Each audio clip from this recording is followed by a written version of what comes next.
अस्सलाम वालेकुम स्टूडेंट्स।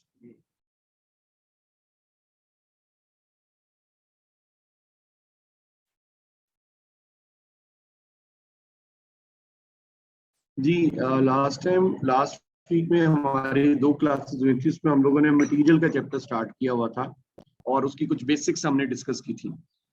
सो उसका मेजर जो थ्योरेटिकल पार्ट था वो तो हमने शुरू में डिस्कस कर लिया। अब उसका जो नेक्स्ट पोर्शन जो हम शुरू करने जा रहे हैं, that is stock valuation methods. Stock valuation methods यानी कि स्टॉक, हमने ये तो देख लिया कि कंपनी स्टॉक खरीदती है, उसको यूज करती है, ठीक है, फिर उसके प्रोडक्ट्स वगैरह बनाने के लिए सारा वो मैकेनिज्म तो हमने पढ़ लिया।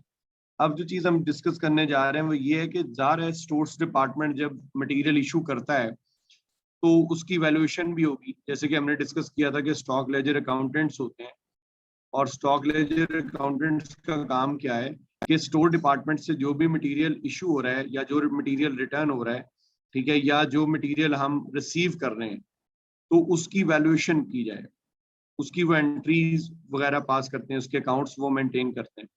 सो वो तभी पॉसिबल है अगर हम मटेरियल को सही रेट पे वैल्यू करें, मतलब उसकी वैल्यूएशन किस मेथड पर होनी चाहिए, तो उसके हवाले से ये हमारे मेथड्स हैं। यानी कि जो स्टोर डिपार्टमेंट से मटेरियल इशू हो रहा है, ठीक है, उसकी वैल्यूएशन कैसे होगी उसके हवाले से ये मेथड्स हैं। देखिए, हम लोग जब मटेरियल परचेज करते हैं तो हमें हमेशा मटेरियल एक ही रेट पे नहीं मिलता। अमूमन प्राइसेस में, रेट्स में वेरिएशन आती है, फ्लक्चुएशंस वगैरह आती हैं।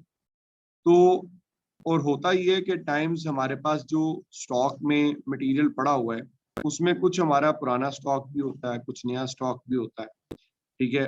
और पुराने वाले का और नए वाले का, या जो पहले आया था उसका रेट कुछ और होता है, जो बाद में हमने खरीदा उसका रेट कुछ और होता है। तो रेट्स में वेरिएशंस भी आते हैं। तो अब इसके हवाले से ये यहाँ पे हमने जो डिस्कस करने वो स्टॉक वैल्यूएशन मेथड्स, ये हमारा आज का टॉपिक है, जिसमें हमारे पास यहाँ पर 3 मेथड्स हैं जो उसने डिस्कस किए हैं स्टॉक वैल्यूएशन मेथड्स में। उसमें सबसे पहले आता है जी first in first out, FIFO method. First in first out, first in first out का मतलब ये है कि जो मटेरियल स्टॉक में पहले आया पहले हम उसको यूज करेंगे, पहले हम उसमें से स्टॉक को इशू करेंगे। जब वो खत्म हो जाएगा तो फिर उसके बाद जो क्वांटिटी हमने परचेज की थी फिर हम उसमें से यूज करना शुरू कर देंगे। यानी कि जो मटेरियल पहले आया पहले वो यूज होगा, फिर उसके बाद वाला, फिर उससे बाद वाला, फिर उससे बाद वाला, एंड सो ऑन, फिर ये इसी तरह से चलता जाएगा। फिर लास्ट इन फर्स्ट आउट, यानी कि जो मटेरियल बाद में आया पहले हम उसको यूज करें। मतलब कुछ ऑर्गेनाइजेशंस हैं वो लास्ट लाइफो मेथड को यूज करती हैं क्योंकि उनके बिजनेस ऑपरेशंस को वो सूट करता है, तो उनको लगता है कि शायद हमें ये मेथड ज्यादा बेहतर है तो ये यूज करना चाहिए। तो इसमें थोड़े बहुत वेरिएशंस हैं। और तीसरा आता है वेटेड एवरेज मेथड, जिसको हम एफ को भी कहते हैं, ठीक है। ये 3 मेथड्स हैं जो कि हम लोग स्टॉक की वैल्यूएशन के लिए यूज करते हैं। FIFO first in first out, LIFO last in first out, और एफ को मतलब नए और पुराने को मिला के एक वेटेड एवरेज रेट निकाला जाता है, फिर उस पे स्टॉक को इशू करते हैं। अच्छा, अब एक और चीज इसमें जहन में रख लें कि ये जो स्टॉक वैल्यूएशन मेथड जो हम डिस्कस करने लगे हैं, फाइफो, लाइफो, एफको, इनका जो कंसर्न है वो स्टॉक के इशू करने के हवाले से। यानी कि इन मेथड्स का जो मेन पर्पस है वो ये है कि जो स्टॉक हम इशू कर रहे हैं वो हम किस रेट पर इशू करेंगे, उससे हमारा यानी कि इशू करने से हमारा लिंक है, रिसीविंग से इस चीज का कनेक्शन उस तरह से नहीं है। तो ये इशू करने के हवाले से मेथड्स हैं।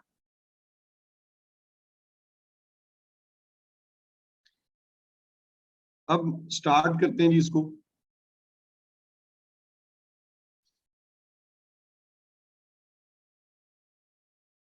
जी जी, इश्यूज देखें, रिसीविंग जो हो रही है जाहिद साहब, जो मटेरियल हम लोग रिसीव कर रहे हैं या जो मटेरियल हमें रिटर्न हो रहा है, वो तो जिस रेट पे हमने खरीदा उस रेट पे वो हमारे पास आएगा ना, तो वो रेट तो परचेजिंग के साथ आ रहा है। लेकिन जो स्टॉक हम इशू कर रहे हैं, उस इशू को किस रेट पर इशू करना है, जो मटेरियल हम प्रोडक्शन के लिए मतलब सेंड कर रहे हैं, भेज रहे हैं, उसको किस रेट पर चार्ज करना है, ये मेथड्स इस चीज से रिलेट करते हैं कि जो मटेरियल हमारा यूज हो रहा है उसकी वैल्यूएशन किस रेट पर होगी।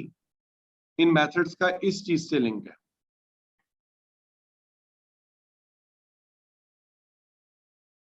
Got it or not? जी जायद साहब।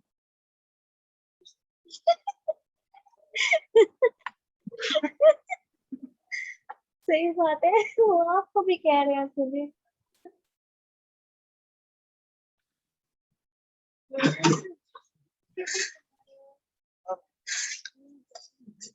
स्टूडेंट्स काइंडली अपने माइक्स ऑफ रखा करें जब आप लोग क्लास ले रहे होते हैं। ये बात पहले भी कई बार हो चुकी है। आप लोगों की जो पर्सनल कन्वर्सेशंस हैं वो सुनने में कोई भी इंटरेस्टेड नहीं है यहाँ पे। अच्छा जी, फर्स्ट इन फर्स्ट आउट।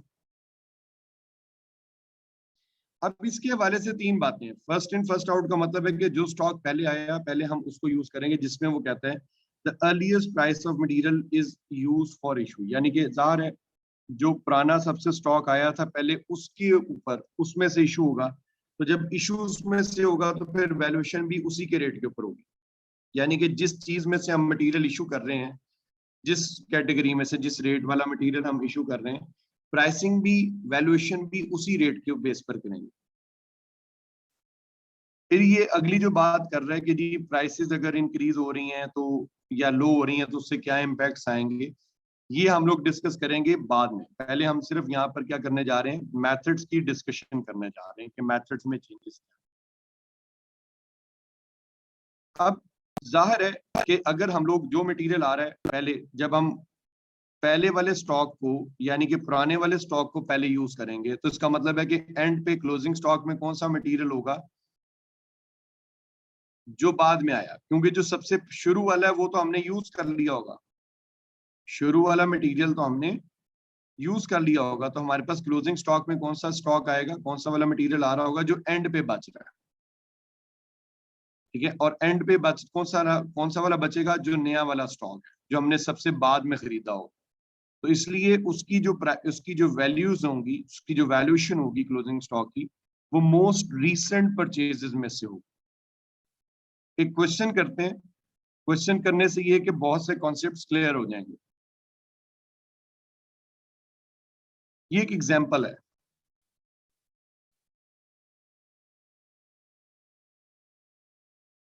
इस एग्जांपल के अंदर हम ये देख सकते हैं, वो कहता है कि जी 600 units of component J valued at a price of 10 rupees 10 were in inventory on 1st May। कहता है कि ये जो 600 यूनिट्स हैं ये आपके पास स्टॉक में शुरू से ही पड़े मौजूद थे। ये आपका ओपनिंग बैलेंस है, यानी कि ये कुछ यूनिट्स हैं जो at the start of the period आपके पास स्टॉक में मौजूद थे, और ये आपने परचेज किए, यानी कि इनका रेट क्या था, 10 रुपीज पर यूनिट। ये हमारा ओपनिंग बैलेंस है मटेरियल का। The following receipts and issues were recorded during May। कहते हैं मई के दौरान ये कुछ चीजें आपने परचेजेस की हैं, जिसमें वो कह रहा है कि जी 3 मई को आपने 800 यूनिट्स रिसीव किए eight the rate 12.5 rupees per unit, और 10th मई को आपने इशू किया 1000 यूनिट्स, 17th मई को आपने रिसीव किया 700 units at the rate 15 per unit, और 25th मई को आपने इशू किया 500 units. Okay, using the FIFO method, the total inventory value at the end of May। वो कह रहा है कि FIFO method अगर हमारी कंपनी यूज करती है तो इससे हमने बताना ये है कि इस फाइफो मेथड से हमारे क्लोजिंग स्टॉक की वैल्यू क्या होगी, यानी कि मई के एंड पे जो स्टॉक हमारे पास बच जाएगा उसकी टोटल वर्थ या उसका टोटल वैल्यू क्या होगी। This is the question. Question clear है सबको? अच्छा, अब मेथड कोई भी हो, फाइफो हो, लाइफो हो या एफओ हो, स्टूडेंट्स हमने हमेशा डेट के सीक्वेंस से चलना है, यानी कि डेट का सीक्वेंस ब्रेक नहीं करना। जो भी चीज है उसको डेट के सीक्वेंस में साथ साथ परफॉर्म करते जाना है, ठीक है? डेट के सीक्वेंस को ब्रेक नहीं करना। आप लोग एक काम करें, इस स्क्रीन पे जो आपको स्लाइड नजर आ रही है, कोई एग्जांपल, इसकी एक पिक्चर ले लें, क्योंकि इसके बाद मैं स्लाइड चेंज कर दूंगा तो ज़ाहिर है फिर वो न्यूमेरिकल पार्ट चल रहा होगा। तो इट्स बेटर कि आप स्क्रीन की एक पिक्चर ले लें ताकि आपके पास एग्जांपल आपकी स्क्रीन पे शो होती रहे। आप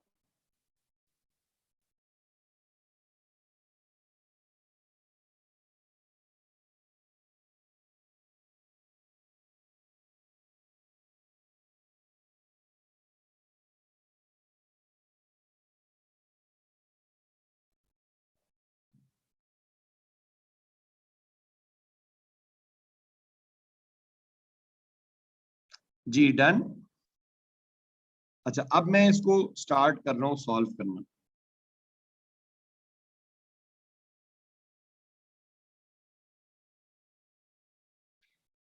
अब इसमें ये आपके सामने एक इसका लेजर अकाउंट बना हुआ है जिसमें डेट है, रिसीट का कॉलम है, इश्यूज हैं और फिर बैलेंस का कॉलम। अब रिसीट्स में बड़ा क्लियरली देखा जा सकता है कि रिसीट्स के अंदर जो है इसने 3 फर्दर कॉलम बनाए हुए हैं, यूनिट्स का, रेट का और अमाउंट का। इसी तरह इश्यूज में भी यूनिट्स हैं, रेट है और अमाउंट है, और फिर बैलेंस में भी यूनिट्स, रेट और अमाउंट का कॉलम ये बना हुआ है। अब हम इसको स्टार्ट कर रहे हैं। सबसे पहली चीज जो हम इसके अंदर शो करेंगे वो है हमारा ओपनिंग बैलेंस, जो कि 1 मई को हमारे पास स्टॉक में मौजूद था। 1 मई को हमारे पास बैलेंस में 600 यूनिट से एट द रेट 10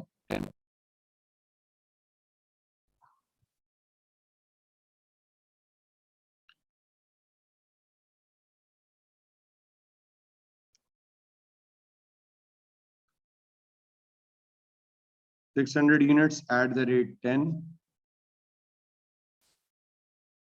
और ये वैल्यू टोटल बन जाती है 6000 रुपीज। ये वैल्यू टोटल कितनी बन जाती है? 6000 रुपीज। अब 1 मई के बाद हमने 3 मई को रिसीविंग की। कितनी रिसीविंग की है? 800 टन की 12.5 के रेट पे। 3 मई, रिमेंबर स्टूडेंट्स, डेट का सीक्वेंस चेंज नहीं हो सकता। देखें आज 23 है, ठीक है? तो अब 24 या 25 को भी अगर कोई स्टॉक मूवमेंट होती है तो हम उसको स्किप करके आगे नहीं जा सकते। सो 800 यूनिट्स है और वैल्यू है 12.5।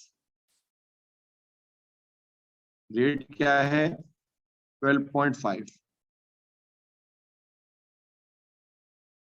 वैल्यू क्या बनेगी जी? What will be the value? 10,000। तो इसका मतलब अब बैलेंस में हमारे पास 2 क्वांटिटीज आ गई हैं। एक 600 वाली है जिसका रेट 10 था, दूसरी 800 यूनिट्स वाली है जिसका रेट 12.5 था और जिसकी वर्थ है 10 था। अब बैलेंस में हमारे पास 2 क्वांटिटीज हैं। बैलेंस में हमारे पास क्या है? 2 क्वांटिटीज हैं। इस चीज को बस आपने देखना। अच्छा, अब ये मटेरियल सेम है लेकिन चूंकि उसका रेट डिफरेंट है इसलिए हम 600 और 800 को ऐड नहीं करेंगे, उसको सेपरेट ही लिखेंगे, ठीक है? क्योंकि 600 वाली क्वांटिटी का और 800 वाली क्वांटिटी का रेट में डिफरेंस है, तो इसलिए उसको अलग अलग ही हम प्रेजेंट करें।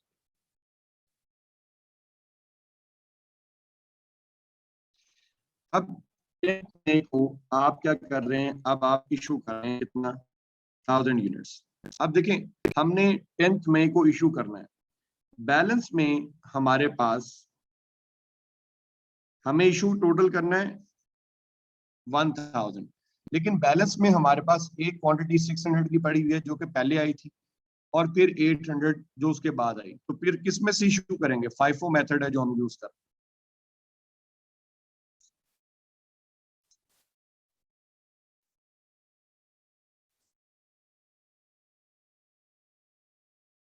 जी दोनों में से यूज करेंगे, लेकिन करेंगे ये कि पहले हम 600 वाली उठाएंगे।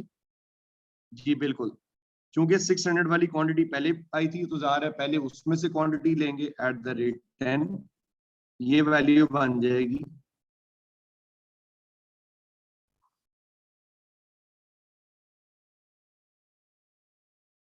6000।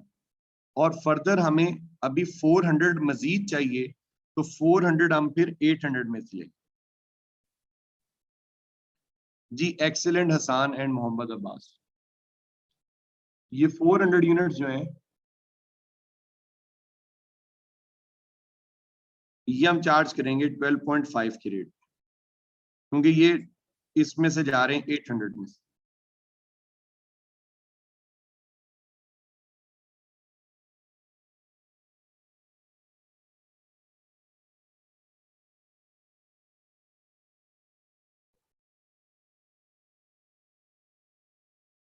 थैंक यू जी।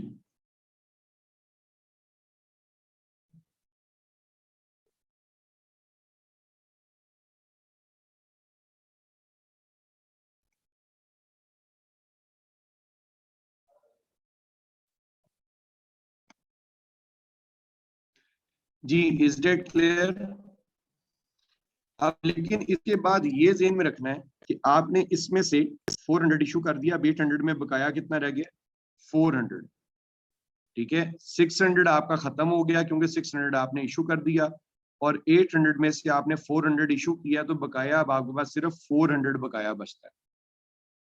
तो इस इशू को करने के बाद अब जो रिमेनिंग बैलेंस है डेट इज 400 यूनिट्स, जिनका रेट 12.5 है, क्योंकि 800 में से 400 आपने इशू कर दिए थे, और उनकी वर्थ है 5000। बाकी जो 6600 था वो आपके ओपनिंग बैलेंस 600 से कैंसिल आउट हो गया, क्योंकि वो अब आपने इशू कर दिया, वो अब आपके पास नहीं है। अभी जो मैंने ब्लू कलर की लाइन ड्रॉ की है, इस लाइन का मतलब है कि अब इसके बाद कोई और पुराना था वो क्लियर हो गया, अब बैलेंस में सिर्फ हमारे पास 400 यूनिट्स पड़े हुए। जी आसान लिख सकते हैं, उसमें कोई हर्ज नहीं है, लेकिन फिर उस तरह मतलब आप अपने लिहाज से ठीक कह रहे हैं, आपको ये क्लियर होगा। लेकिन ये कि बाज लोगों को अभी इसकी नहीं है उस तरह से अंडरस्टैंडिंग, तो ऑब्वियसली मैं तो उनको स्टेप बाय स्टेप ही चीज बताऊं। गॉट इट जी?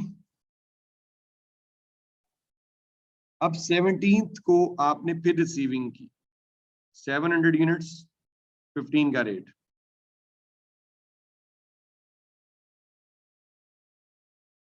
तो 17 मई को हमने रिसीविंग की है, चूंकि रिसीविंग की है तो ये रिसीविंग के कॉलम में हम लिखेंगे 15 के रेट पे की है, तो वैल्यू बन जाती है 10,500 आई गेस। अब ये 700 यूनिट्स हमारे पास बैलेंस में भी आ गए।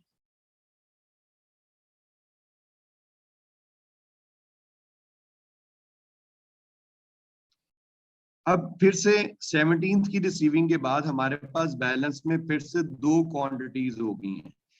एक क्वांटिटी जो हमारे पास पुरानी चल रही है 3rd मई वाले में से 400 बचे हुए, और बकाया 17th मई को एक हमने रिसीविंग की है 700 की, एक वो क्वांटिटी है हमारे पास। 17th मई के बाद 25th मई को हमने इशू किया, कितना इशू किया? 500 यूनिट्स हमने इशू किया। अब 25th मई को जब हमने इशू किया है, तो ये इशू किस में से होगा? आप देखें हमारे पास बैलेंस में 25th मई को इशू करने से पहले हमारे पास दो क्वांटिटीज हैं, एक 400 एक 700। तो ये 500 यूनिट्स किस में से इशू होंगे?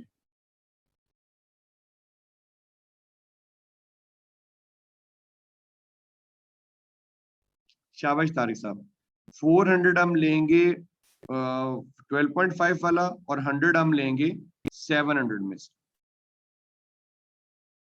जी जाहिर साहब, ऑब्वियसली 400 और 700 थे ना हमारे पास अब बैलेंस।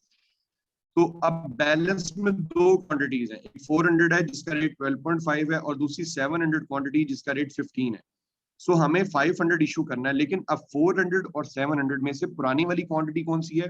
पहले कौन सी आई थी? 400 वाली। तो 400 को पूरा लेंगे और बकाया 100 हम 700 में से लेकर एडजस्ट करेंगे। यानी कि ये सिचुएशन कुछ इस तरह से बनेगी, 400 यूनिट्स 12.5 वाले एज इट इज आएंगे, विच इज 5000 उनकी वर्थ है, और दूसरा 100 हम किस में से ले रहे हैं? इस 700 में से लेकर पूरा कर रहे हैं, जिसका रेट 15। तो ये 1500 आई गेस बनेगा। तो 400 हमारा जो पड़ा हुआ था 12.5 वाला वो खत्म हो गया, क्योंकि वो हमने कर दिया इशू, क्योंकि पहले वो आया था, पहले उसमें से इशू किया, और नेक्स्ट 700 में से हमने 100 इशू किया, तो 15 के रेट पर इशू किया, तो इसकी वैल्यू 1500 बन। तो इसका मतलब 700 में से अब बकाया कितना रह गया हमारे पास?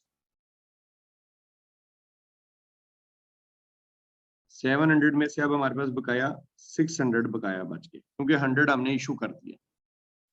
अब यहाँ पे हम इसको नेट ऑफ करेंगे। नेट ऑफ किया तो अब हमारे पास सिर्फ 600 यूनिट्स हैं, 15 उनका रेट है और उनकी वर्थ है 9000। I am not wrong. और इसको हम कहेंगे कि ये हमारा,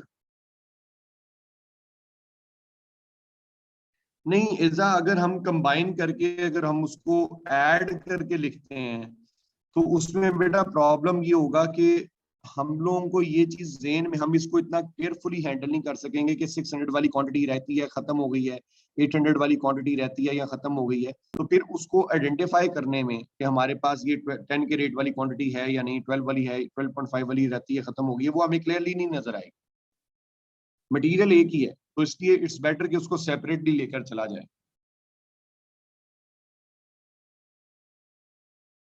हसन आगे आगे नहीं भागना प्लीज।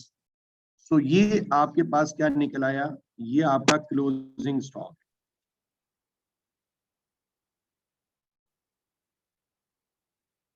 ये आपका क्या निकल आया है? Closing balance. यानी कि जब ये मई का महीना एंड हुआ तो आपके पास नेट स्टॉक की वैल्यू ये रह गई। इसी तरीके से अगर हम यहाँ पे अपनी इशू कॉस्ट निकालना चाहें तो हमने टोटल जो इशू किए हैं, टोटल हमने 1500 यूनिट्स इशू किए हैं और उनकी जो टोटल वर्थ है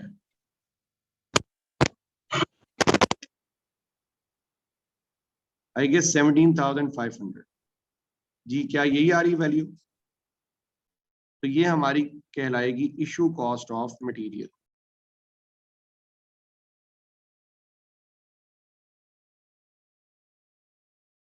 यानी कि मई के महीने में जो मटेरियल इशू हुआ उसकी टोटल इशू कॉस्ट जो है वो ये है 17,500। ये उसकी इशू कॉस्ट ऑफ मटेरियल कहलाएगी। जी स्टूडेंट्स, इज दैट क्लियर और नॉट? यस और नो?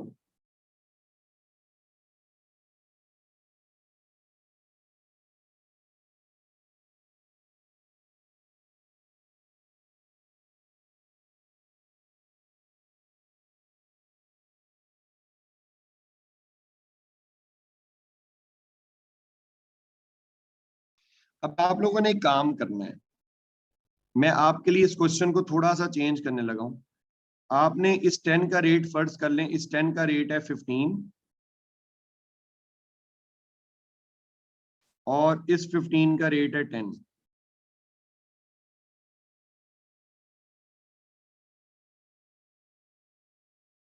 मतलब जो क्वेश्चन एज इट इज है वो वैसे ही है, लेकिन मैंने उसका क्या कर दिया, रेट चेंज कर दिया।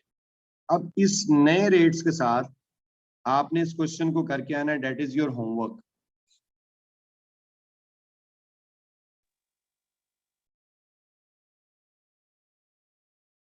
मतलब इसमें जी हसन हम कह सकते हैं कि ये वो मटेरियल कॉस्ट है जो हमारी कॉस्ट ऑफ गुड्स सोल्ड में आएगी। मटेरियल की कॉस्ट, कॉस्ट ऑफ सेल्स नहीं कहेंगे इसको खाली। यानी कि कॉस्ट ऑफ सेल्स देखें ना, उसके अंदर लेबर कॉस्ट भी होती है, ओवरहेड्स वगैरह भी होते हैं, तो इसलिए कॉस्ट ऑफ सेल्स कहना मुनासिब नहीं है। आप इसको कॉस्ट ऑफ मटेरियल कह सकते हैं।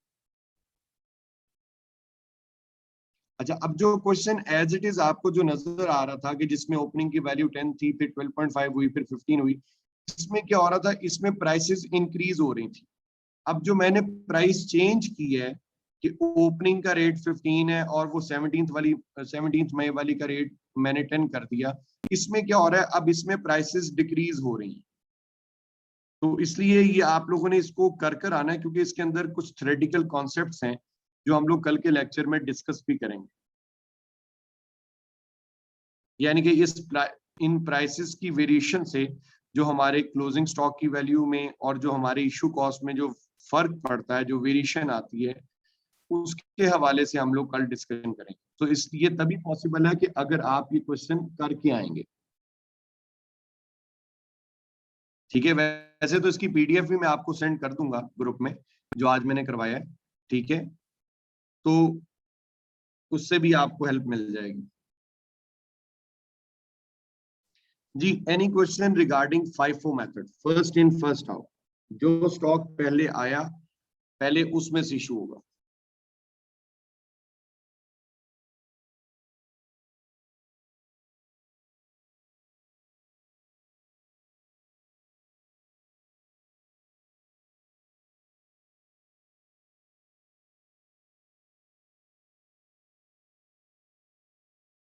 ओके, अच्छा, अब ये कुछ उसके प्लस और कुछ नेगेटिव पॉइंट्स हैं, लेकिन ये कि ये हम लोग जब इसको कंप्लीट कर लेंगे फिर इनको डिस्कस करेंगे। अभी सिर्फ वैसे आप अपने तौर पे इनको पढ़ना चाहें तो पढ़ लें, वो मुश्किल चीज नहीं है, लेकिन ये कि क्वेश्चन 2-3 कर लें उसके बाद, क्योंकि फिर इसकी जो थ्योरी लिखी हुई है वो आपको समझ में भी आएगी कि क्या क्या है। अभी अगर इसको आप एज इट इज पढ़ेंगे तो ये कंफ्यूजन क्रिएट करेगा, क्योंकि अभी आपने न्यूमेरिकल क्वेश्चंस की ऐसे प्रैक्टिस नहीं की है। तो फर्स्ट जो क्वेश्चंस की प्रैक्टिस कर लें, देन इसको अटेम्प्ट कीजिए। इसी तरह जैसे इस मेथड के कुछ प्लस पॉइंट्स हैं, उसी तरीके से इसके कुछ नेगेटिव पॉइंट्स भी हैं, डिसएडवांटेजेस भी हैं। अब डिसएडवांटेजेस में भी इसी तरीके से है कि पहले आप क्वेश्चंस अटेम्प्ट कर लें, सॉल्व कर लें, फिर उसके बाद इसको आप स्टडी करेंगे तो ये आसानी से आपको समझ में भी आ जाएगा। अब है जी LIFO method, last in first out. अब ये जो मेथड है लाइफो, ये अब प्रैक्टिकली यूज नहीं होता। ये मेथड प्रैक्टिकली अब कहीं भी यूज नहीं होता, क्योंकि जो IAS 2 है, इंटरनेशनल अकाउंटिंग स्टैंडर्ड 2, उसने इसको रिकमेंड नहीं किया। अब IAS 2 के मुताबिक सिर्फ दो मेथड्स हैं, एक है आपका FIFO मेथड और second one is EVCO method.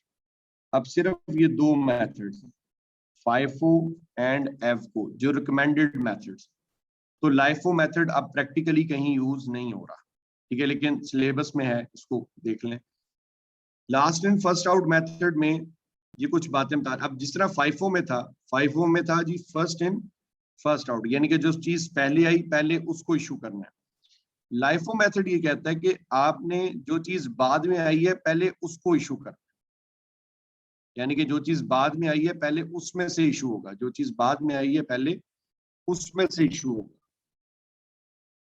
यानी कि इसमें जो हम मटेरियल इशू करेंगे वो मोस्ट रीसेंट परचेजेस में से इशू करेंगे। फाइफो में तो ये था ना कि हम मोस्ट अर्लीस्ट या मोस्ट ओल्डेस्ट स्टॉक में से इशू करते थे, रिसीविंग में से, या मोस्ट ओल्डेस्ट परचेजेस में से इशू करते थे।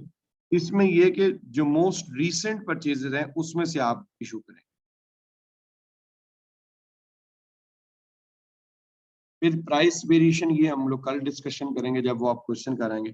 और इसमें जो क्लोजिंग स्टॉक है स्टूडेंट्स देखें, लाइफो में हम क्या कर रहे हैं, लाइफो में हम स्टॉक कौन सा यूज कर रहे हैं, नया वाला, यानी कि जो स्टॉक हम खरीद रहे हैं वो हम यूज करते जा रहे हैं।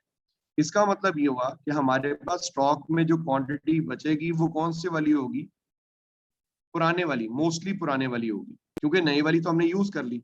तो हमारे पास जो क्लोजिंग स्टॉक में आए बचेगा वो पुराने वाले स्टॉक में से बचेगा। अब्बास, नॉट स्पेसिफिकली ओपनिंग, आप इसको यूं कह सकते हो कि जो हमारे पास स्टार्ट में जो क्वांटिटी थी वो उसमें से मोस्टली आपकी क्लोजिंग स्टॉक की क्वांटिटी आ रही है, मोस्टली उसमें से आपकी क्लोजिंग स्टॉक के यूनिट्स आ रहे होंगे।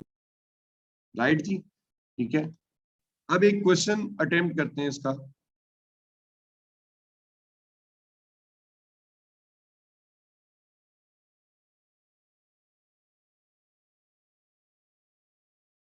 इसमें उसी तरीके से सबसे पहले उसने आपको बताया कि जी 600 यूनिट्स हैं, एग्जांपल सेम है, एग्जांपल सेम है, 600 यूनिट्स ये आपका ओपनिंग बैलेंस है।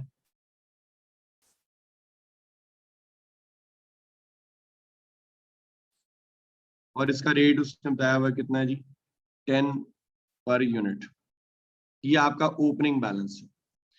इसके बाद 3 मई को आपने रिसीविंग की 800 यूनिट्स की एट द रेट 12.5, फिर 10 मई को इशू किया 1000 यूनिट्स को, 17 मई को आपने रिसीविंग की 700 यूनिट्स की एट द रेट 15, और फिर 25 मई को आपने इशू किया 500 यूनिट्स की। अब वो कह रहे हैं using the FIFO method the total inventory value at the end of the May, कहते हैं कि इन्वेंट्री की वैल्यू मई के एंड पे कितनी होगी, ये उसका क्वेश्चन। उसी तरीके से इसमें भी वही फॉर्मेट बना हुआ है, जैसे फ्लो चार्ट उसमें FIFO में था स्टॉक लेजर अकाउंट, उसी तरीके से ये भी स्टॉक लेजर अकाउंट यहाँ पे बना हुआ है। रिसीट का कॉलम है, इश्यूज का कॉलम है, और फिर बैलेंस का कॉलम है। तो हम इसमें कर रहे हैं जी अब इसको LIFO methods, last in first out.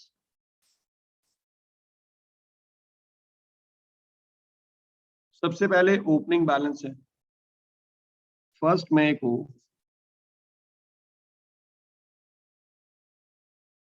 First मई को हमारे पास कितने यूनिट्स थे, 600 यूनिट्स थे, और उनका रेट था 10,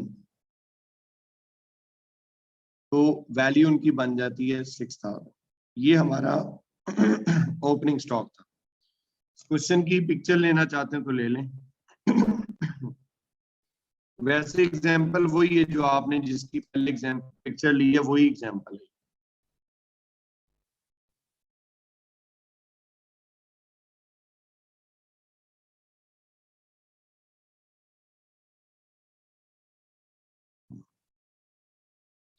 अब इसके बाद है हमने रिसीविंग की है।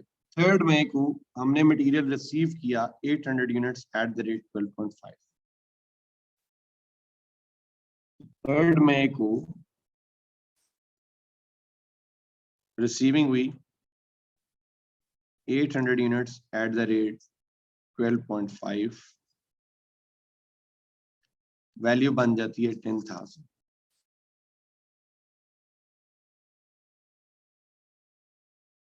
अब ज़ाहिर है ये क्वांटिटी हमारे पास बैलेंस में भी आ गई है 12.5 की, तो इसकी वर्थ 10,000। अब इसके बाद हमने 10 मई को इशू किया, कितना इशू किया, 1000 यूनिट्स हमने इशू किया।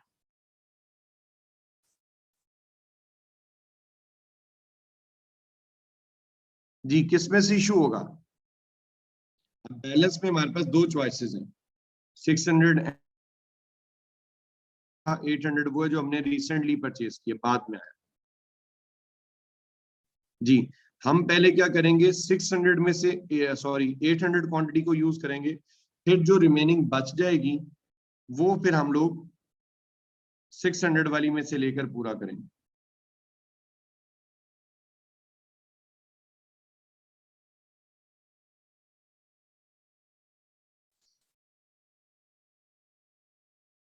तो 800 हम लेंगे पहले, क्योंकि लास्ट इन फर्स्ट आउट है, जो क्वांटिटी बाद में आई पहले उसमें से इशू करना है।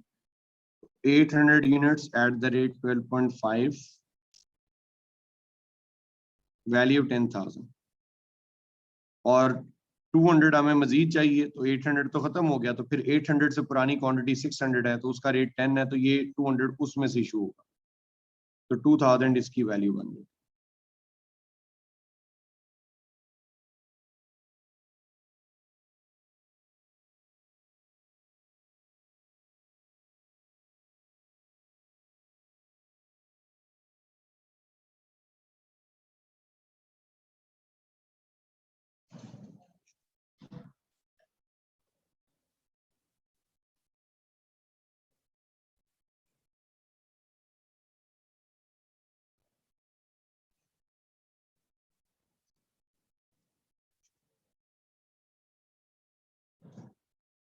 अब इसके बाद हमारे पास बैलेंस में क्या रह गया, अब जब हमने ये 200 दिया, 200 किस 600 में से गया, बकाया इसमें कितना रह गया 400, ये याद रखें। 800 से कैंसिल आउट हो गया, तो बकाया बैलेंस में आप हमारे पास 400 यूनिट्स हैं eight the rate 10, value 4000। Value कितनी है जी 4000।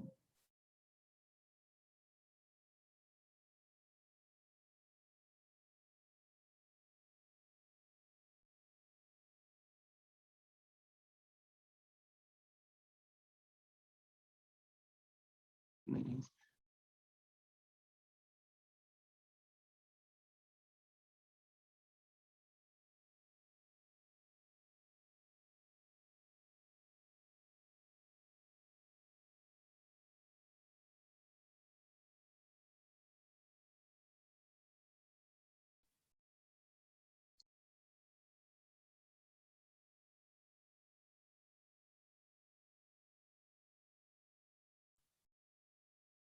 अच्छा अब इसके बाद जो नेक्स्ट है,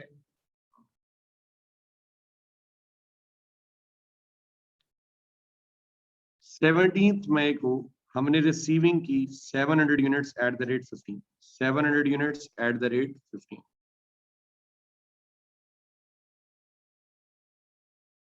17 मई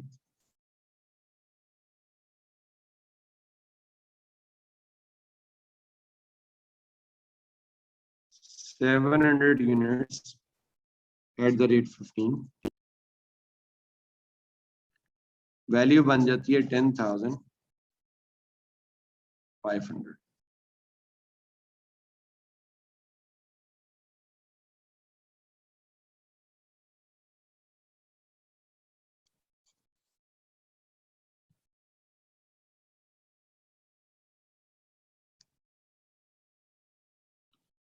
अब 25 मई को हमने क्या करना है, इशू करना है कितना 500 यूनिट्स हमने इशू करना।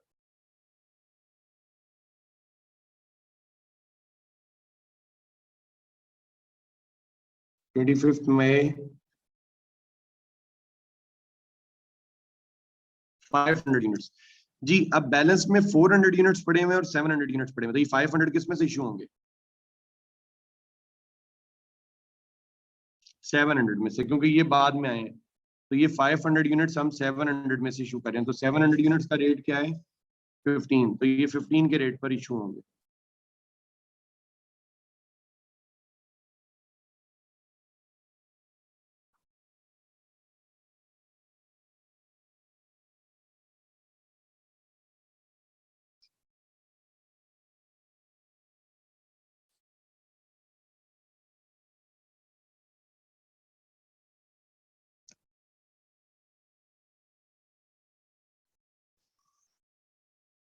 अब 700 में से 500 गया, तो बकाया कितना रह गया इसमें 200। अब बैलेंस में हमारे पास क्या पड़ा हुआ है, बैलेंस में हमारे पास एक तो 400 यूनिट्स है, इनका रेट 10 है, वो एज इट इज हमारे पास अभी भी मौजूद है।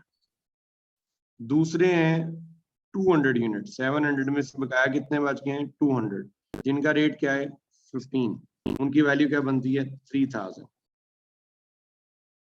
अब अगर हम इनको टोटल करें, तो टोटल में 600 यूनिट्स हमारे पास रहते हैं और उनकी वर्थ है 7000। ये हमारा क्लोजिंग स्टॉक कहलाएगा।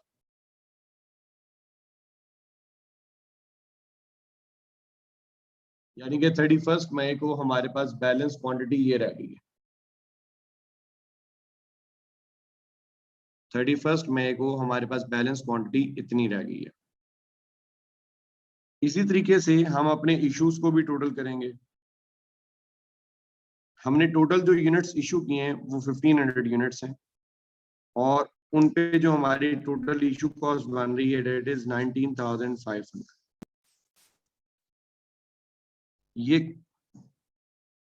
ये कहलाएगी इशू कॉस्ट ऑफ मटेरियल।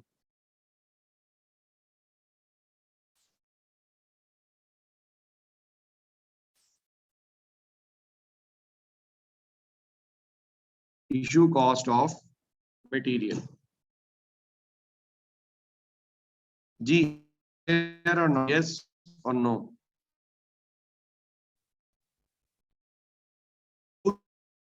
मैं आपसे इसलिए कैलकुलेट करवा रहा हूँ, हम दो चीजों को टोटल शीट्स को नहीं कर रहे, या फिर वो आपसे इशू कॉस्ट डिमांड करेगा तो दो में से एक ही चीज उसने डिमांड करनी है। अच्छा, एक काम करें, इस सोल्यूशन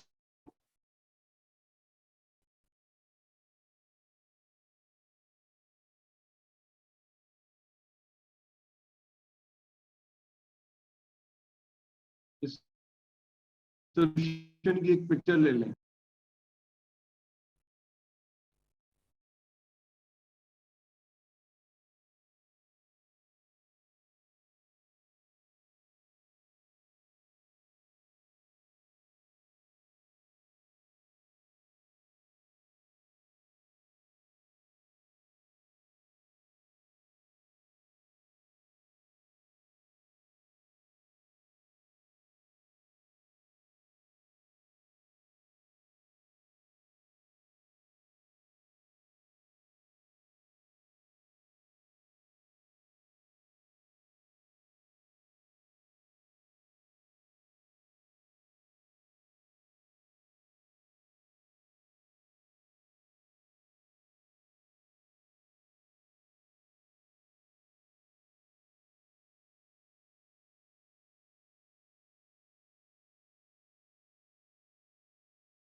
स्टूडेंट्स, पिक्चर ले लिया आप लोगों ने?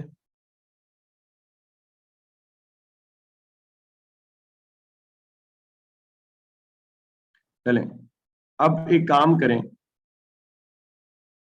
क्योंकि हमारे पास अभी टाइम काफी है, बाद में आप लोग कहाँ खपते फिरेंगे।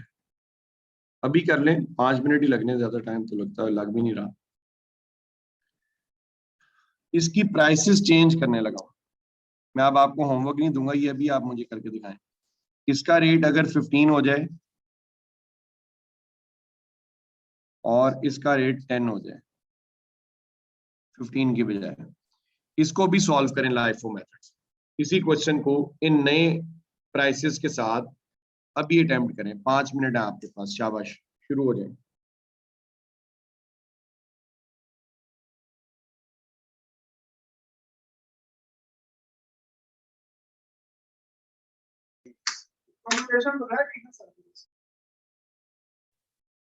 जी तारिक साहब, मुझे कुछ कह रहे हैं आप?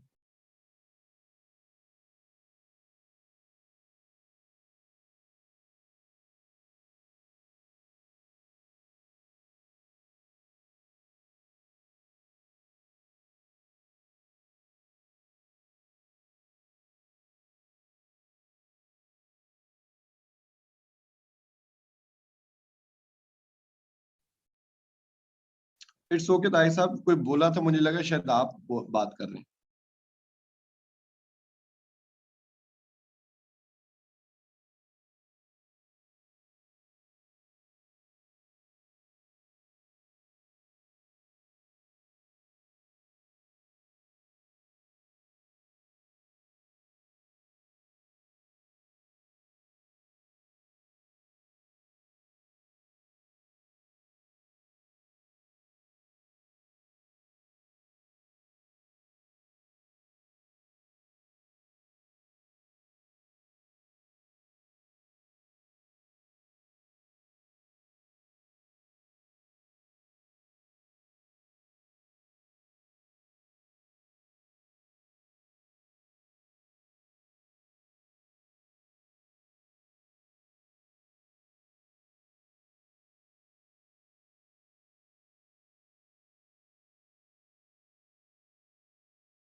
की हाल है बात और तकड़े हो टैट पैट हो सब खैर करिए थे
नहीं आबिद, इसमें कहीं गड़बड़ है। इशू कॉस्ट भी आपकी गलत आ रही है और क्लोजिंग स्टॉक की वैल्यू भी आप गलत निकाल रहे हो। जी हसान, आपका ठीक है।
जी गुड आबिद।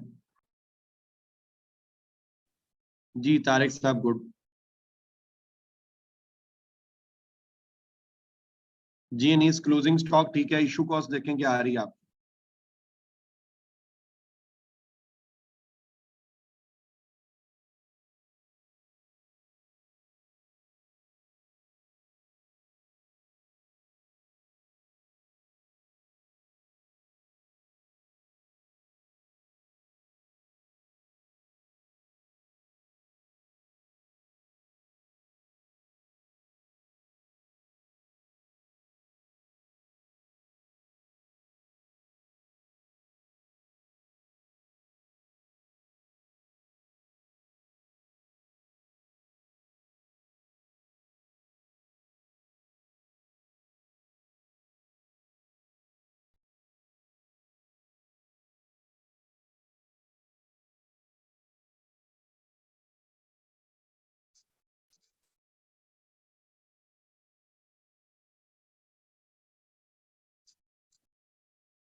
जी अनीस शाबाश बिल्कुल ठीक है। जी जाहिद साहब बिल्कुल ठीक है। इशू कॉस्ट 18,000 आप बता रहे हैं बिल्कुल ठीक है। जी कमर बिल्कुल ठीक है। जी बाकी स्टूडेंट्स भी जरा जल्दी से रिप्लाई करें।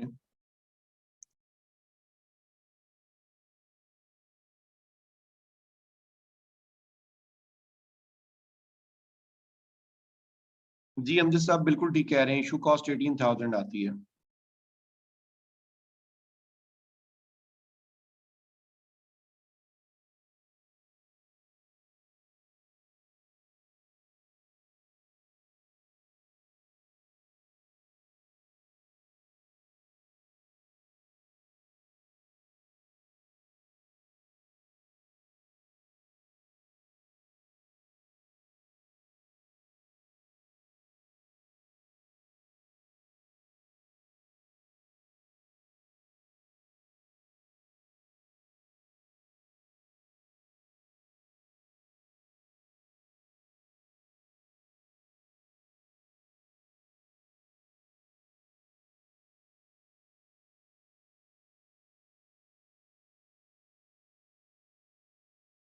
जी हसान कह सकते हैं कि परपेचुअल में ही कवर होते हैं। बेसिकली परपेचुअल का एक कंसर्न है रिकॉर्डिंग से। वो फिर कोई भी मेथड हो, फाइफो हो, लाइफो हो, एफको हो या पीरियोडिक वेटेड एवरेज हो, उससे कोई फर्क नहीं पड़ता।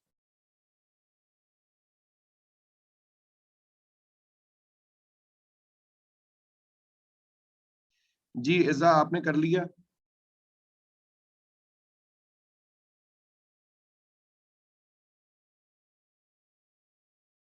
जी बास वेरी गुड।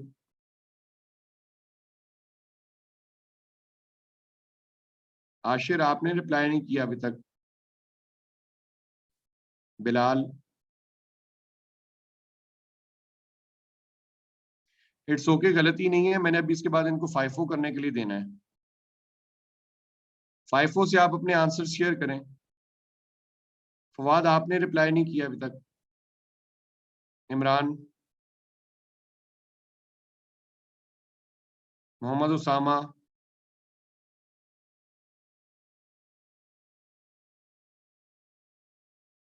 पकीजा। नहीं फवाद क्लोजिंग यूनिट्स तो 600 हैं, लेकिन द थिंग इज कि उसकी वैल्यू क्या है।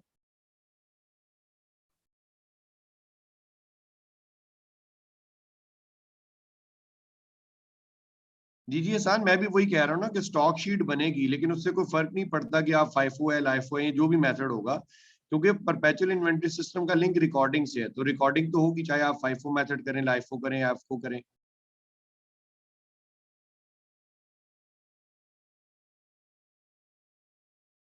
उन्हीं आपने भी रिप्लाई नहीं किया।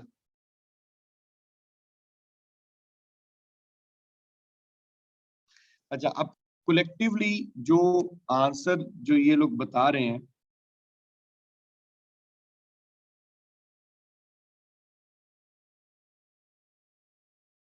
नहीं आसान stock sheet in any case बनेगी।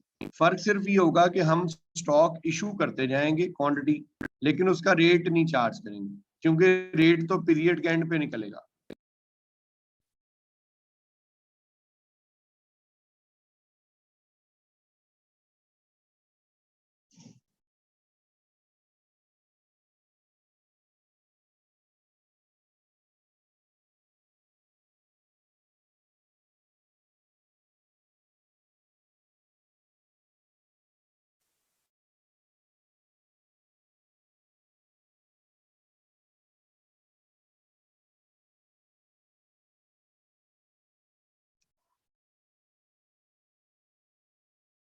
जी, क्लोजिंग स्टॉक की वैल्यू कितनी आ रही है आपकी? 8000। फवाद 8000 वैल्यू है, क्लोजिंग स्टॉक की वैल्यू इज 8000। और जो इशू कॉस्ट है,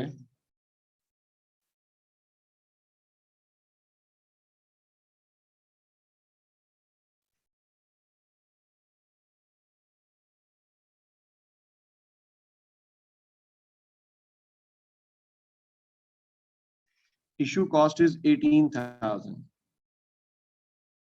जी अकबर।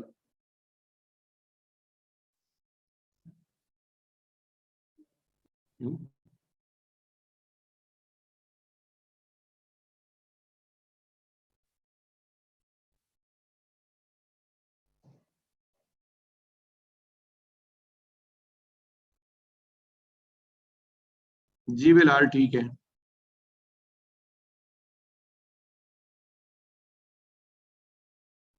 जो लास्ट में जो 500 इशू करना है वो आपने 10 के रेट पे करना है फवाद, क्योंकि देखिए ना लास्ट में जो आपने रिसीविंग की है वो 700 यूनिट्स की किया है 10 के रेट पे, तो ज़ाहिर है 700 में से इशू होगा।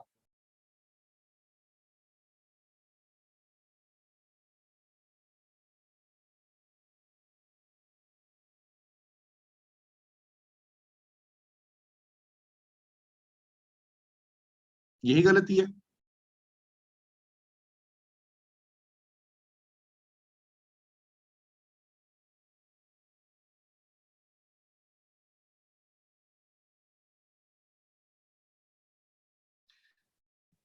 हसान, मैं भी भट्ट साहब से पूछता हूँ, इसका मेरे जहन में नहीं रहा।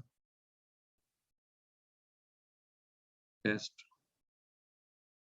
अच्छा, अब ये 5 से भी जरा करें, अभी कर लें 5 मिनट से, इसी क्वेश्चन को 5 मेथड से भी करें।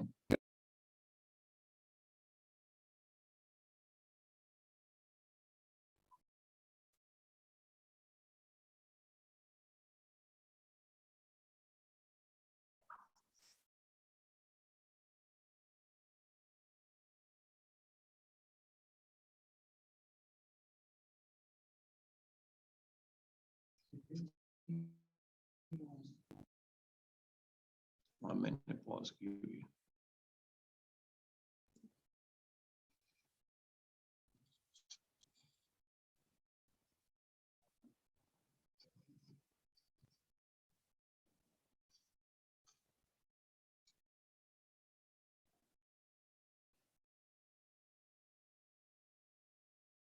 जी 5 से भी करें जरा, 5 मिनट्स हैं। अनीस, मुझे गड़बड़ लग रही है आपके आंसर में, वेट मिनट।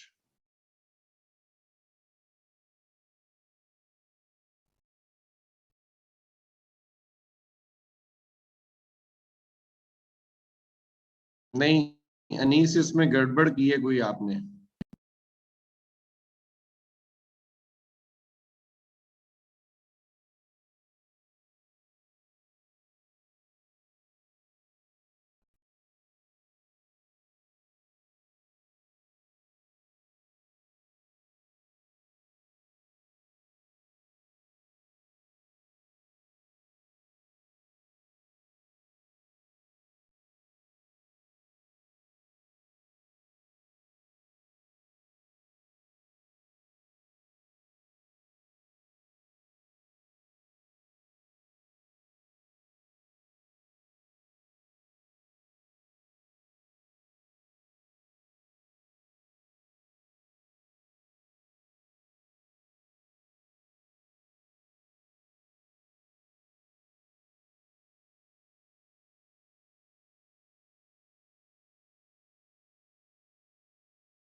स्टूडेंट्स डन, अपने आंसर शेयर कीजिएगा।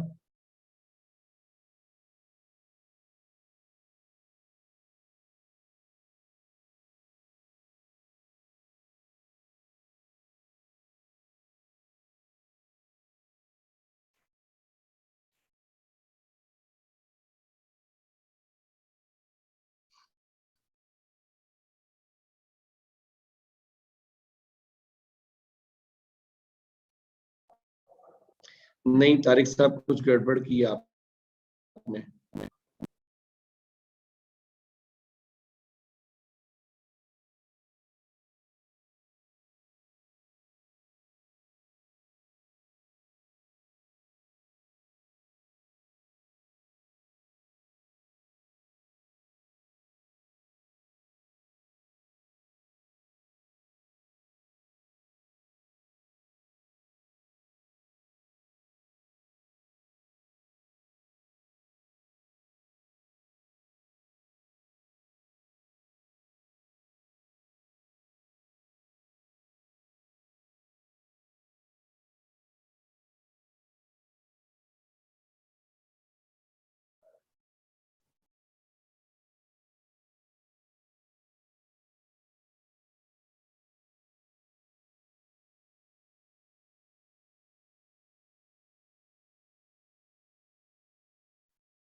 जी कमर साहब, क्लोजिंग स्टॉक की वैल्यू ठीक है।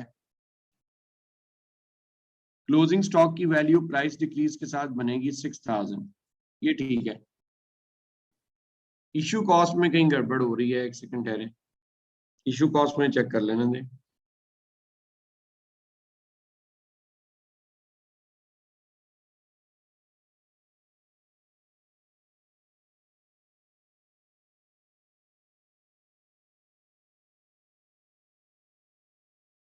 हाँ जी, इशू कॉस्ट 20000 होगी।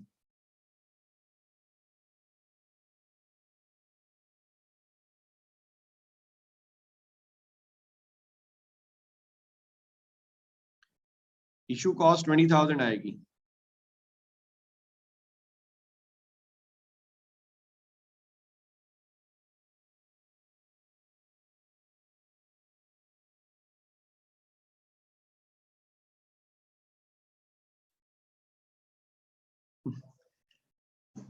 क्लोजिंग स्टॉक की वैल्यू 20000 आएगी और जो इशू कॉस्ट है वो आपकी 600 होगी।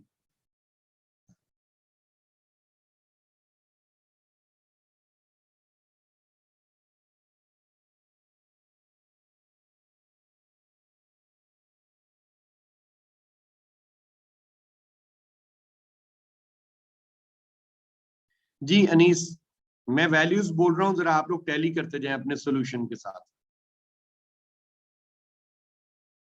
जी आबिद, मैं वैल्यूज बोल रहा हूं, जरा आप लोग टैली करते जाएं अपनी वर्किंग के साथ साथ। मैं वैल्यूज वन बाय वन आपको ट्रांजैक्शन वाइज बताता जाऊंगा। देखिए सबसे पहले हमने लिखना है 600 ओपनिंग, जिसका रेट 15 है, तो इसकी वैल्यू बन जाएगी 9000।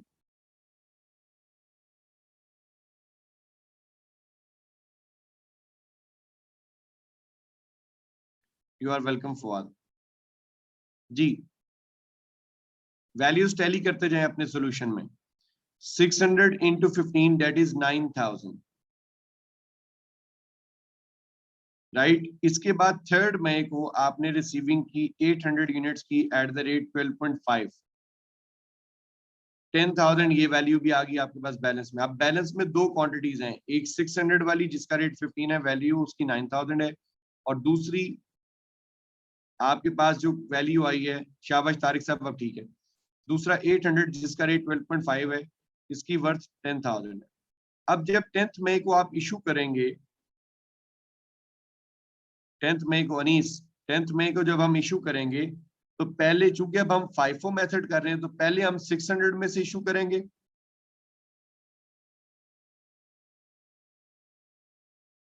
600 लेंगे 15 वाला, और बाकी 400 हम 800 में से लेके पूरा करेंगे। अब 600 वाले की वैल्यू 9000 है, इशू कॉस्ट 9000, और दूसरा जो 400 हमने 800 में से लिया उसकी वैल्यू आपकी 5000 है। जी अनीस,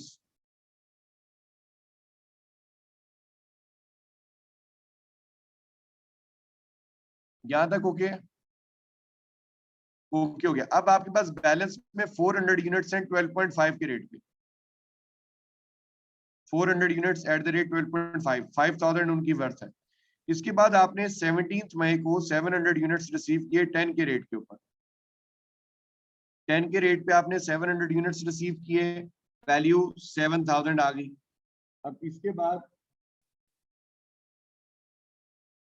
इसके बाद आपने 25 मई को इशू किया 500। अब फाइफो मेथड है तो ज़ाहिर है वो जो 400 आपके पास पहले से पड़ा हुआ था 12.45 वाला, एक तो वो 400 एज इट इज जाएगा, और उसकी वैल्यू 5000 भी इशू में चलेगी, और बाकी 100 हम 700 में से लेके पूरा करेंगे, which is 100 into 10 1000। Ji Anees, Abidur Rahman.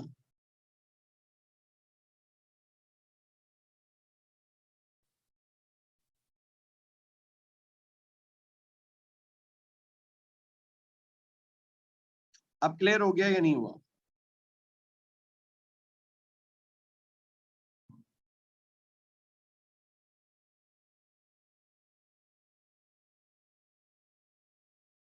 Okay हो गया। नाउ लिसन,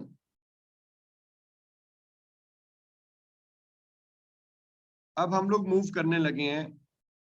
फाइफो लाइफो हमने कर लिया, अब हम लोग मूव कर रहे हैं। अच्छा, अब इसके भी कुछ प्लस और नेगेटिव पॉइंट्स हैं, वो ऑब्वियसली जब हम इसको पढ़ेंगे तो फिर वो चीज़ों को, पहले न्यूमेरिकल की थोड़ी सी प्रैक्टिस करेंगे, उसके बाद हम जब इसके प्लस और नेगेटिव पॉइंट्स को पढ़ेंगे तो वो ऑटोमेटिकली हमें समझ में आ जाएंगे।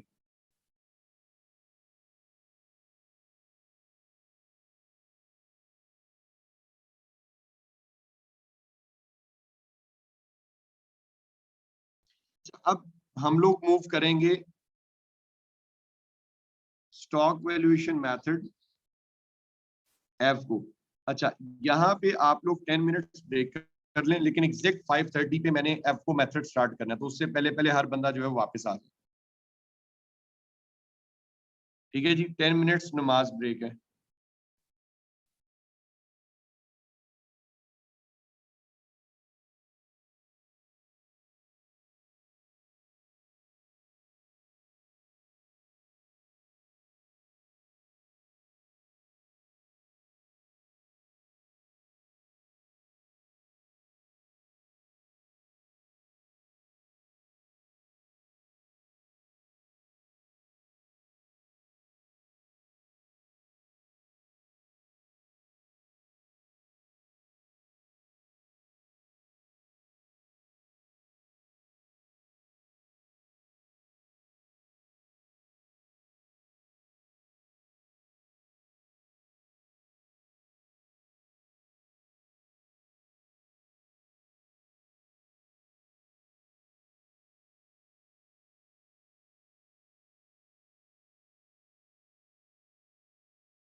जी स्टूडेंट्स, आप लोग आ गए हैं वापस?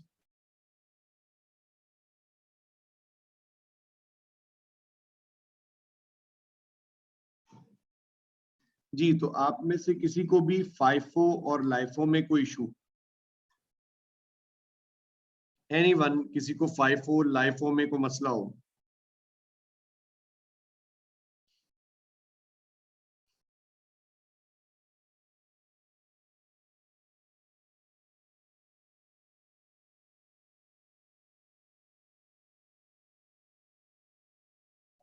ओके, हो गया। अच्छा, अब इसमें इस तरह से है, अब हम लोग शुरू करने लगे एवको मेथड। अच्छा, अब ये जो एवको मेथड है, ये मुझे पर्सनली फाइफो और लाइफो के कंपैरिजन में आसान लगता है। उसकी वजह ये है कि फाइफो और लाइफो मेथड में आपका आपकी कंसिडरेशन का, आपका जो फोकस है वो एक इस चीज के ऊपर भी होता था कि पुरानी क्वांटिटी है, खत्म हो गई है, नई वाली कौन सी है, पुरानी वाली कौन सी है। तो आपको इन चीजों में बहुत ज्यादा जो है वो फोकस करना पड़ता था, केयरफुल होना पड़ता था। तो एवको मेथड जो है उसके अंदर ऐसी कोई कंडीशन नहीं है। ठीक है, इसमें ये होता है कि हम जो भी स्टॉक इशू करेंगे वो एक वेटेड एवरेज रेट के ऊपर इशू करेंगे। यानी कि अगर हमारे पास बैलेंस में दो या दो से ज्यादा डिफरेंट क्वांटिटीज आ रही हैं, तो हमने उनको यूज करते हुए पहले एक वेटेड एवरेज रेट निकालना है और उसके रेट के ऊपर आपने इशू करना है। अब विदाउट वेस्टिंग टाइम हम लोग जो है वो इसकी एग्जाम्पल की तरफ मूव करते हैं। जैसे कि ये एग्जाम्पल है, एग्जाम्पल वही है जो हमने लाइफो और फाइफो के लिए भी की है, वही सेम डाटा है जो हम लोग यहाँ पे अब एफको के लिए करने लगे। 600 यूनिट्स है जी। ये अगेन वही बात कि ये आपका ओपनिंग बैलेंस है और ये 10 रुपीज जो है ये उसकी वैल्यू है, ये ओपनिंग बैलेंस की। फिर इसी तरह नीचे रिसीविंग उसने बताई कि 3 मई को आप मटेरियल रिसीव कर रहे हैं, फिर 10 मई को इशू कर रहे हैं, फिर 17 मई को रिसीविंग हुई, फिर 25 मई को इशू हुआ। ये सारी डिटेल उसने आपको बता दी है। अब हमने इसको करना है एवको मेथड से। तो we are moving on to AVCO method.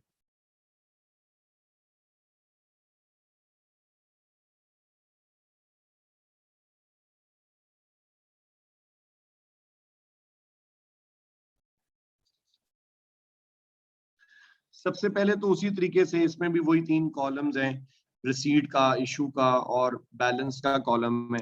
तो सबसे पहले हम लोग लिखेंगे 1 मई,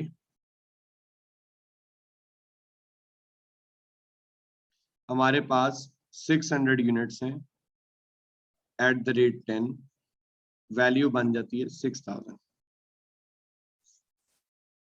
वैल्यू कितनी बन जाती है?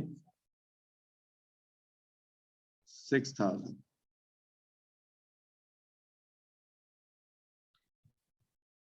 इसके बाद 3 मई को हमने रिसीविंग की 800 यूनिट्स की एट द रेट 12.5,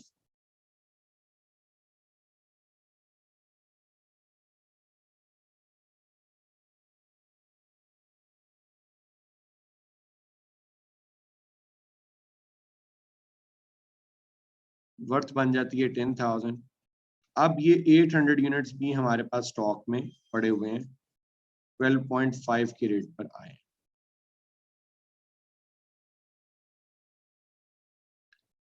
अब इस रिसीविंग के बाद हमने 10 मई को इशू करना है 1000 यूनिट्स। लेकिन इस इशू से पहले हम ये चीज बड़ा क्लियरली देख सकते हैं कि हमारे पास बैलेंस में दो क्वांटिटीज, दो डिफरेंट रेट्स वाली क्वांटिटीज मौजूद है, जबकि इशू करने से पहले हमारे पास बैलेंस में एक सिंगल रेट होना चाहिए। इशू करने से पहले हमारे पास क्या होना चाहिए? सिंगल रेट होना चाहिए। लेकिन हमारे पास सिंगल रेट नहीं है, हमारे पास मल्टीपल जो है वो रेट्स वाली वैल्यूज पड़ी हुई हैं। तो यहाँ पे सबसे पहला काम हम ये करेंगे कि हम यहाँ पर पहले एक वेटेड एवरेज रेट निकालेंगे। स्टूडेंट्स मेरी बात को गौर से सुने, हमने वेटेड एवरेज रेट निकालना है, एवरेज रेट नहीं निकालना है, एवरेज रेट नहीं निकालना, वेटेड एवरेज रेट निकालना। तो क्या करेंगे, मतलब एवरेज रेट तो ये होगा ना कि 10 को और 12.5 को ऐड करके डिवाइड बाय 2 कर दें। तो रेट्स का एवरेज नहीं करना, मेरी बात गौर से सुने, रेट्स का एवरेज नहीं करना, ठीक है। एवरेज रेट नहीं निकालना, वेटेड एवरेज रेट निकालना। जी एग्जैक्टली, आप दोनों की क्वांटिटी को टोटल कर लें। क्वांटिटी का टोटल बन रहा है 1400 और अमाउंट का टोटल बन रहा है 16,000। यहाँ पे हम पहला इसका वेटेड एवरेज रेट निकालेंगे।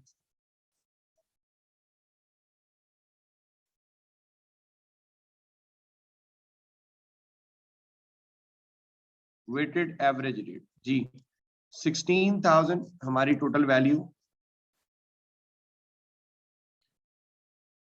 डिवाइडेड बाय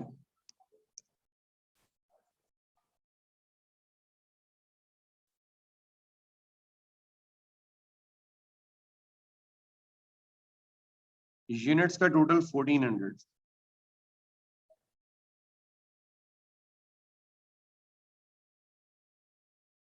क्या बन रहा है जी चार्ज?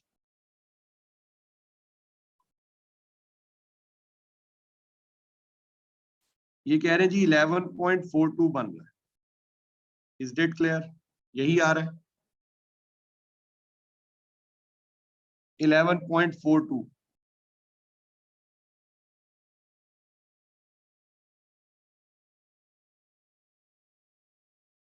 जी 43 हो जाएगा, बिल्कुल ठीक कह रहे हैं। ये रेट 43 बन जाएगा क्योंकि 425 है, 43 बन जाएगा।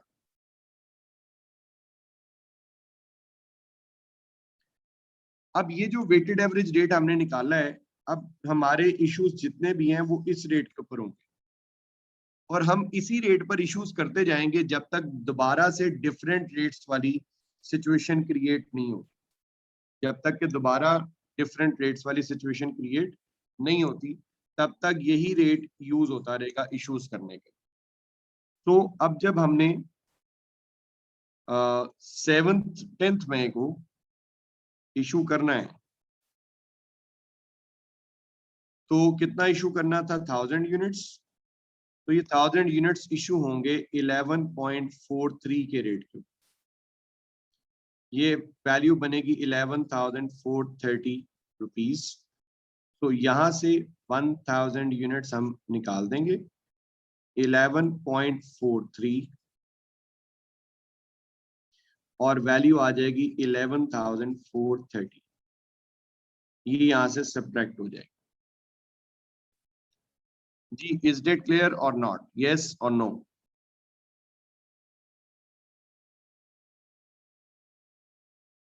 अब इस इशू के बाद हमारे पास बैलेंस में क्या मौजूद है? हमारे पास बैलेंस 400 यूनिट्स हैं जिनका रेट 11.4। 16,000 में से 11,430 को लेस कर दें तो हमारे पास बकाया बचता है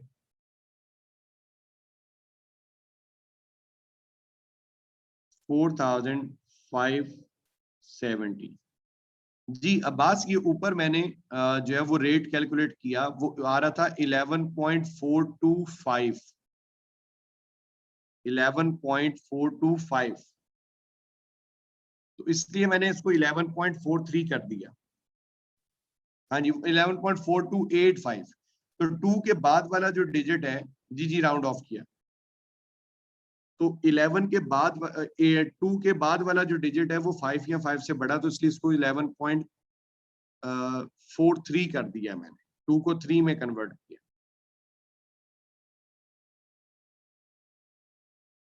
अब इसी तरीके से 17th मई को आपने 700 यूनिट्स रिसीव किए एट द रेट 15।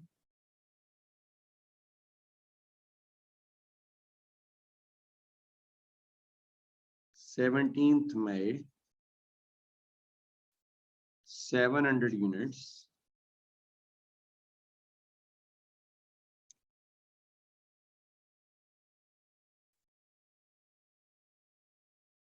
रेट है, वैल्यू 10,500। तो 700 यूनिट्स आ गए, 15 इनका रेट है और वैल्यू 10,500। अब इसके बाद हमने फिर से 25 मई को 500 यूनिट्स इशू करने हैं, लेकिन बट द पॉइंट इज कि हमारे पास फिर से बैलेंस में 2 डिफरेंट रेट्स वाली क्वांटिटीज मौजूद हैं। तो फिर इसका मतलब ये हुआ कि यहाँ पर हमें फिर से पहले क्या करना पड़ेगा, 2 की बजाय 1 रेट लाना होगा। और वो कैसे आएगा, हम यहाँ पे फिर से एक वेटेड एवरेज रेट निकालेंगे। और वेटेड एवरेज रेट कैसे निकलेगा,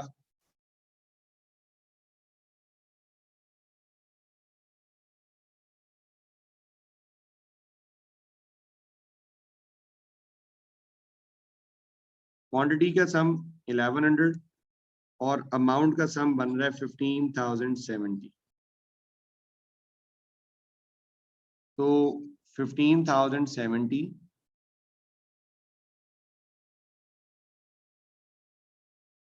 डिवाइडेड बाय 1100, तो रेट क्या आ रहा है जी,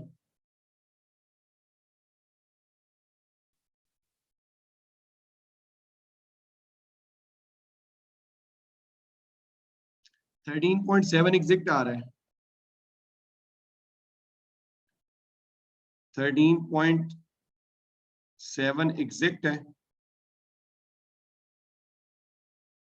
ओके हो गया। तो 13.7 ये हमारा नया वेटेड एवरेज रेट है। अब 13.7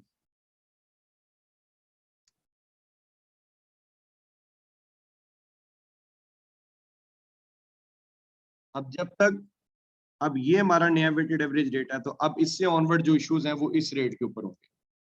तो 25 मई 500 यूनिट्स, तो 500 यूनिट्स इशू होंगे किस रेट पे, 13.7 के रेट। कितनी वैल्यू आती है जी,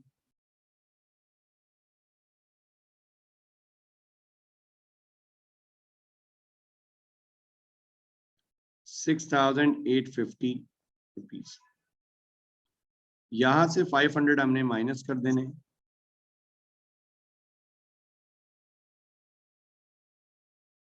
तो इसकी वैल्यू 6,850।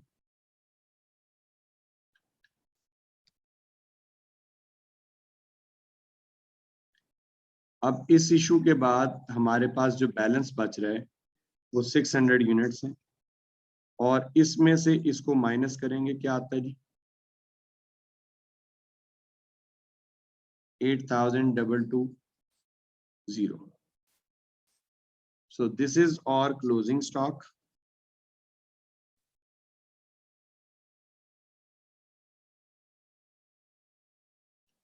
इसी तरीके से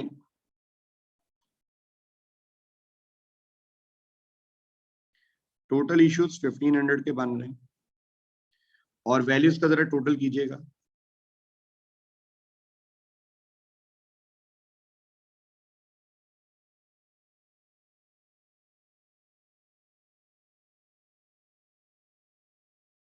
$18 to $80,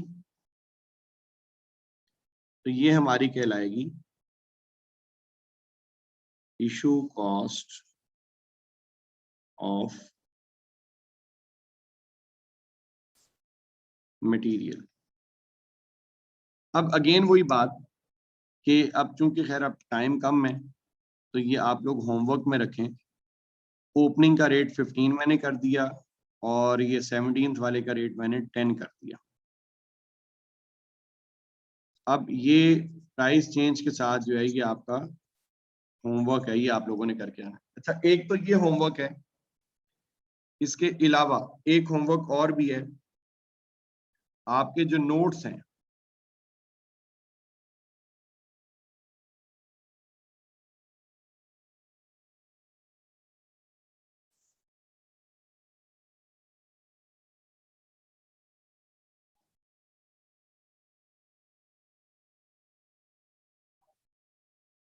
नोट्स में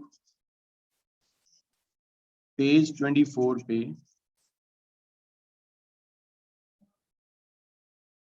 एग्जाम्पल नंबर 1, ये भी आपका होमवर्क है।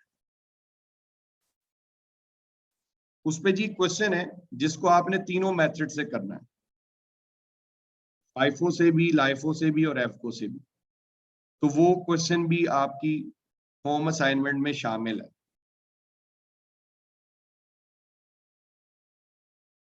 जी, एनी कंफ्यूजन?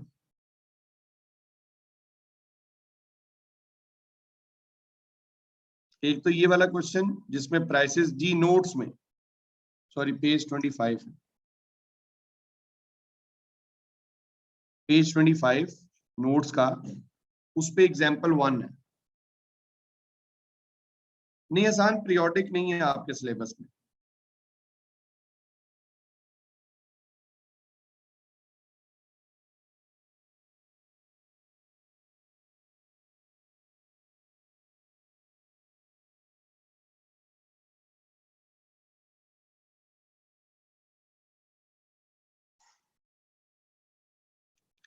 तो ये जी होमवर्क कल आप लोग लाजमी कर कर आए।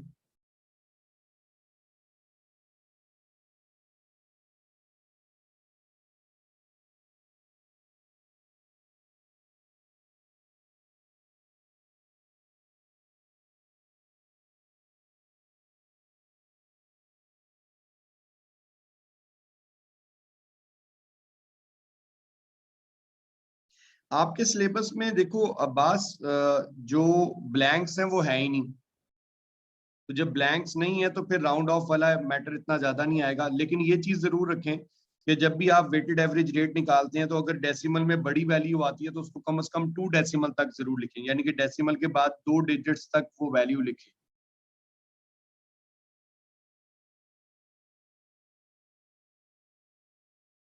ओके स्टूडेंट्स, कल फिर मुलाकात होती है, करके आइएगा प्लीज।